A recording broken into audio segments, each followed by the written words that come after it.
అధికారం ఎవరికి శాశ్వతం కాదన్నారు BJP MLA Etela Rajender. Petrol ధరలు కేంద్రం పెంచిందని రాష్ట్ర ప్రభుత్వం ఆరోపించడంపై ఈటెల రాజేందర్ సమాధానమిచ్చారు. పెట్రోల్పై రాష్ట్ర ప్రభుత్వం ట్యాక్స్ వసూలు చేయడం లేదా అని మంత్రి కేటీఆర్ ను ప్రశ్నించారు.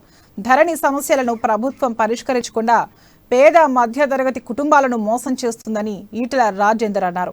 ఎప్పటిలోగా ధరణి సమస్యలను పరిష్కరిస్తారని ఈటెల రాజేందర్ ప్రశ్నించారు. అసైన్డ్ భూములను రాష్ట్ర ప్రభుత్వం గుంజుకుంటుందని ఈటెల రాజేందర్ అన్నారు. దేశ రక్షణ కేంద్ర ప్రభుత్వం రాష్ట్ర ప్రభుత్వం రెండు కూడా ప్రజల పనులతో మాత్రమే నడుతున్న విషయం వారికి తెలియదు అధ్యక్ష. వారంతా అవగాహన పనులు.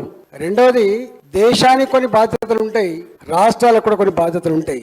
ఎవరి బాధ్యతలు వారు నిర్వహించడానికి ఇవాళ ప్రజలు కట్టిన పనుల ద్వారా చేస్తున్న విషయం తెలిసి కూడా ఇవాళ మా దగ్గర నుంచి వెళ్ళి 2 లక్షల కోట్ల రూపాయలు మాకు ఇచ్చి 4,25,000 కోట్ల రూపాయలు తీసుకుపోయిన బాట అవుతుందో అధ్యక్ష, కేంద్రానికి ఉద్యోగులు ఉంటారు, వాళ్ళ పెన్షన్లు ఉంటాయి, దేశ రక్షణ ఉంటుంది విషయం.